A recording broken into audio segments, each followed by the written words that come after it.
It's Damp TV!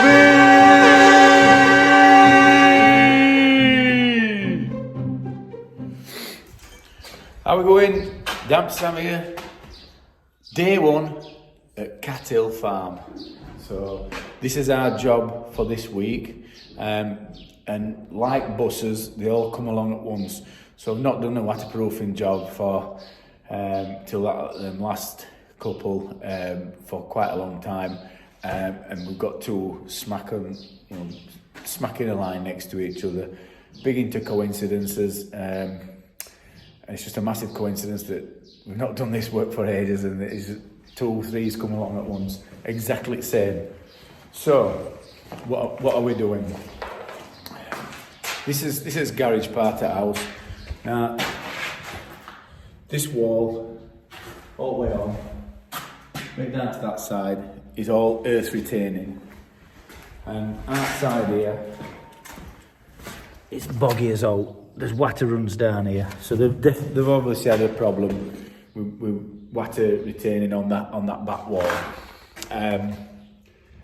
So they asked us to come and do a system. So what system that we're going to do? They didn't want a full system because obviously you've got a garage here, you've got different issues.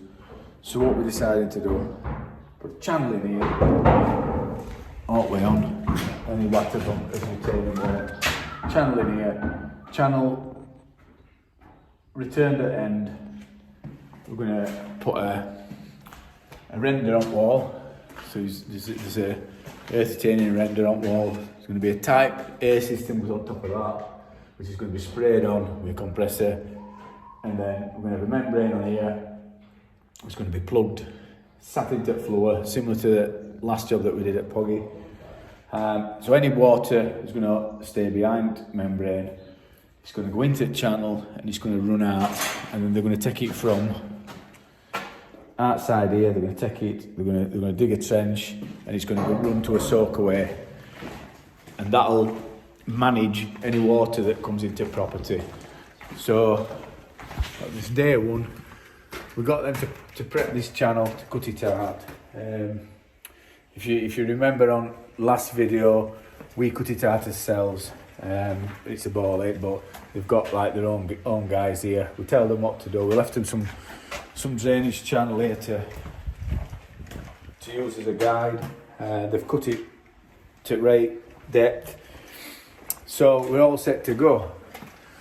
So I'm just prepping it now. We're just getting cement mixer ready. And what I'm going to put on here, I'm going to put a 4-in-1 sand and cement mix with a bit of waterproofer in it, and then once that's dried, we're going to spray it with I'm just trying to think what type it is. Another reason we're doing it that way instead of Nat 755 is I've got a load in stock and it's been there ages and I need to get it used up, so I decided to do this system. So it's going to be a good system, and we'll get it sorted. So they said when they're cutting out down here, you can't see. So when they were cutting out down here, I've just clicked thing off. When they're cutting out down here, they found a bit of moisture. You can see that wall's a bit damp. We've got a return on here. So outside, this floor level outside stops there. So some steps come down and it stops about there, and then it's just normal ground level. House is under renovation, and this was only problem wall what they've got, so they've called us in and we're going to get it sorted for them. So I'm going to keep you updated. Let's show you that way. I'm going to keep you updated with job. I'm going to get render on today, so I'm going to prep it. I'm going to put a slurry on here, which with SBR cement and a bit of sand in it. It's going to be damped down first, some salt neutralizer in it, and then flatten it off, and then we'll be ready for getting type A tanking on. Why am I saying tanking? Waterproofing. I hate that word, tanking. So that's Damp Sam signing off. We'll see you at next video. Peace. It's Damp TV.